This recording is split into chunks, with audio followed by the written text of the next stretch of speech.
In this video, we're going to take a look at the physics settings for our project. Now, these can be found underneath Edit. We go down to Project Settings and take a look at Physics, and we've got these open in the inspector already. Now, starting at the top, we have gravity. This is really just the direction and speed of gravity at any given moment. You can see by default, it's negative 9.81 meters per second, which is the rate of real gravity in the real world.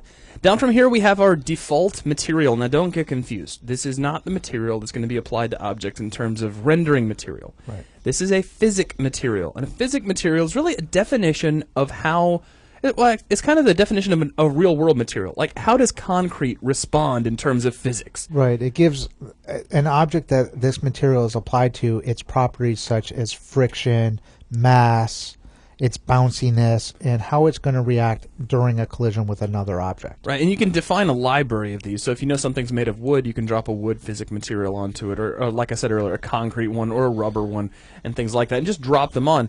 This allows you access to a sort of fallback, meaning if you haven't assigned a physic material to a collider, this is the material that will get applied to it.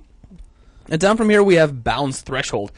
Bounce threshold, well, what is bounce threshold? Let's get Lee talking for a minute. Well, bounce threshold is the minimum velocity or a velocity below which two objects relative to each other will not bounce off of each other. So if they're moving toward each other at a relative velocity that is slower than this number, they won't bounce. Correct. Awesome. Now, you can dial down this number to get a little bit more precise calculations. The problem is you go too low, you're going to introduce jitter between those objects, and they could repeatedly bounce off of each other. Gotcha. Now, down from here, we have sleep velocity and sleep angular velocity. These control speeds at which physics calculations will stop. So if an object ends up dropping down below moving 0.15 meters per second, it's going to be considered at rest, it'll have gone to sleep, and the physics engine will stop trying to calculate it. Same thing with angular velocity. If something is spinning that slowly, it'll eventually just stop being calculated.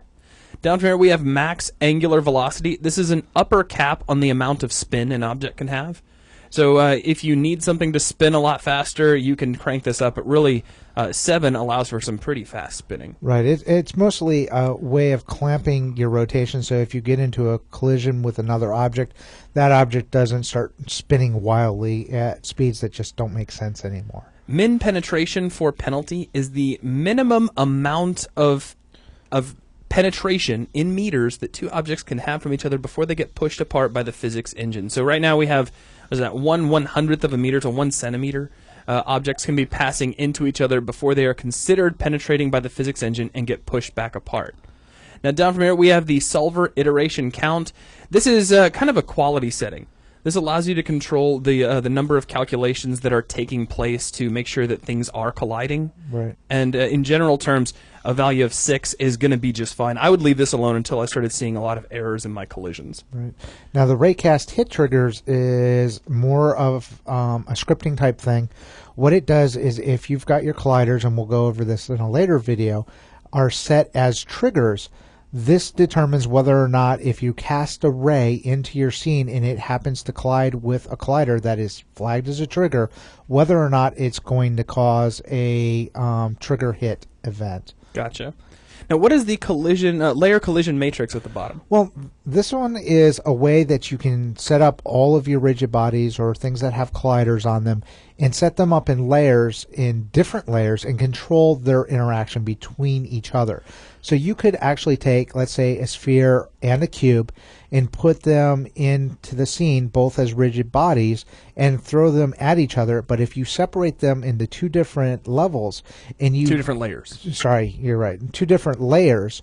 And you tell this matrix to not allow interaction between these two layers, those two objects will not collide with each other. That's right, and this ties into the layer system here inside of Unity. So if I come up here to the layers drop down at the very top, I could, for instance, choose Edit Layers and come over to the Tag Manager, where I can also control my layers. Let's just make a new layer, which I'll just call this My Layer for sake of argument. And then let's go to Edit, back down to Project Settings, and jump down to Physics. And now check it out. We have My Layer in here as well. And what this essentially allows us to do is to say, all right, now, can my layer collide with any objects from the default layer, yes or no? Can it collide with any objects from the water layer? Yes or no. And you can just switch these checkboxes on and off to control what layers can collide with what. So that's a quick rundown of everything available to you inside the physics settings for your project. That will wrap things up for this video. Thanks a lot.